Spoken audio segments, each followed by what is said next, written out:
Hi, my name is Brittany Dunn, and the topic I will be speaking of is the issue of preserving local booksellers. The first audience I'm going to present my speech to is a group of corporate business owners, and the second audience that I will be presenting to is a group of elementary students, probably in third or fourth grade. Now, with those two settings in mind, go on a journey with me. The first audience, the group of of corporate business owners. Hello all, and thank you so much for joining me here today on this beautiful evening. Now I realize that many of you are either an owner of a corporate business or you are deeply affiliated with one. Please do not let this diminish your opinion of smaller business owners, because you see, smaller business owners need help right now. In our current society, smaller businesses are not succeeding. People are choosing to go to larger corporate businesses, for example, Barnes & Noble, instead of the little guy like Half Price Books. And because of this, the little guy is failing, and we need to help him. And not just because businesses need to stick together. I mean, come on, you guys. You own a business, you know how hard it was to get your business up and running or to continue having your business be successful. So you know how difficult it must be for smaller business to even just stand up sometimes. And that's why we have to help the smaller businesses.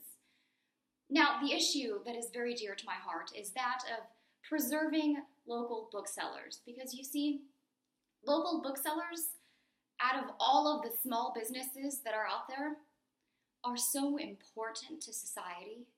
They not only provide valuable reading information at a lowered cost, but they also give people history. Used books have a history of themselves, and it is up to us as participants of society to preserve this history.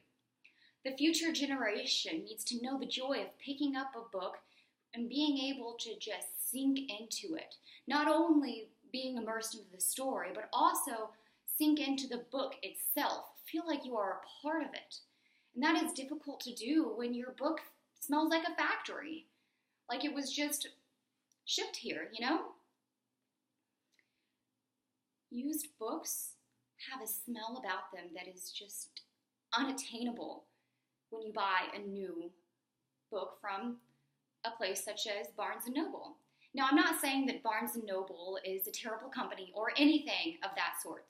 I'm just saying that if more people shopped at local booksellers and less at Barnes & Noble, it would balance out, because right now so many people are going to Barnes & Noble instead of Half Price Books. And so if more people just switched over and went to Half Price Books, it would balance out a little bit. I'm not saying Barnes & Noble needs to lose all of their patronage or all of their customers, but people should realize the value of buying a used book. I mean, the fact that the book is used and has a history makes it more valuable than any price tag it will ever hold.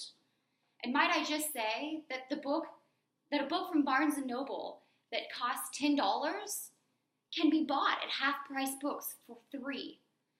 But see, the book has a history. So $3 should be infinity. Yes, Barnes & Noble is smart for mass-producing books and selling them at slightly higher prices than MSRP. But sometimes people cannot afford the higher prices of Barnes & Noble. A lot of society is not in the top 1%. In fact, only the 1%ers are in the 1%, right? Well, what about children who need books, but they don't have the money to buy it from Barnes & Noble? What happens when Half Price Books goes out of business? Where will they buy books? You see, in order to prepare the future generation, they need to be literate, and they need to be literate in valuable used books. So please spread the message. We need to support the smaller booksellers. Yes, the larger ones are great, but what about the smaller ones? We need to help them get back up on their feet. So please, spread the message. Thank you all for joining me tonight. Okay, and then short pause. Okay. So the next audience that I will be speaking to is a group of local elementary students. Let me get a sip. I'm sorry. I was speaking a while. Okay. So now, transitioned from the group of corporate business owners to the group of elementary students. Hello everyone, I am Brittany, and I would like to speak to you about something that I know that we all care about and love. Books. Books are amazing, and if you were like me when I was a child, I'm sure you read like a book a week. Okay, maybe not a book a week, maybe once a month, or maybe one book every 2 months. But at least you're reading books, and books are valuable. Books hold information that will allow you to lead the future. You are the future. And without knowing the past, there's no way you can lead the future, right? History is important, and I'm not talking about American history or any of the other boring history that you learn in school. I'm sorry you have to go through that. I was not a personal fan of history. I'm talking about the history that books contain. You see, books contain a history themselves when they're used, and used books are so amazing because not only can you go back and sometimes find like random pieces of paper that a person has left there, or a random bookmark, or maybe they've written something or highlighted something in the book, and then you can find it years later and you can see what they found valuable in that book. And you see, that increases its value. The book is more valuable because it has a history. And I love finding a book that was like given to someone else, and there's like a personal memo. And I especially love when the books have a date written in them. And it's even more special to me when that date is of time from before I was born, because that book has more history than me. But the issue in our society is not the value of books. It's not whether or not people are reading the books. It's how people are getting the books. I'm sorry to have to tell you this, but local booksellers, such as Half Price Books, are just not cutting it in society.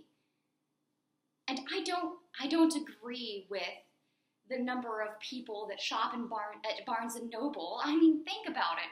Wouldn't you much rather shop at Half Price Books and like be immersed in a book that has a history of its own than go to Barnes & Noble where they have books sold at inflated prices? Let me paint a scenario for you, okay? So person A created a product with paper that he found around his house. So person A created a product with paper he found around his house, and maybe the paper had a few scribbles on it or something, right? And then person B created the same exact product in the same exact way, but he used brand new paper. Well, person B decides to sell his product for $10 because the paper was new. Person A is selling his product for $3 because he used old paper. Now, which one seems more fair to you, the $3 or the $10? I mean, when the paper was made, in no way affects its value. I mean, just because the paper that person A used was used itself, doesn't mean that it's less valuable than the product that person B created. It's the same product. It's the paper that's different. And Half Price Books is this amazing expanse of used books. It's beautiful, you guys, I'm telling you. If you haven't been there already, you need to go. It's similar to a library, and I love libraries, but sometimes libraries have too many people, so I like to go and buy a book from Half Price Books and then read it at home alone or outside or wherever, because it's my own book. I can read it wherever I want. And the thing is, imagine if I were to buy a book from Barnes & Noble, okay, and I read it and I loved it, and I maybe highlighted some things and I highlighted my favorite parts and I made some notes in the margins, and I took it with me to Europe, and I read it while I was in Europe. And then I took it home and I decided, you know what?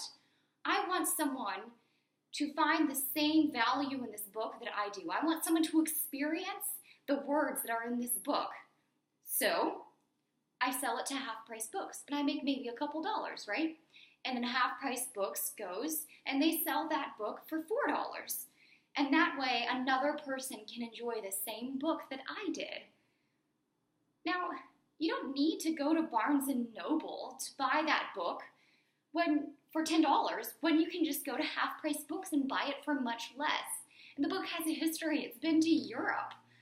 The only place the book from Barnes & Noble has been is inside a factory and possibly a truck that delivered it to the store. But I believe books should see things themselves, and books that see things themselves are so much more valuable and important to society than books that merely are in man-made machines. And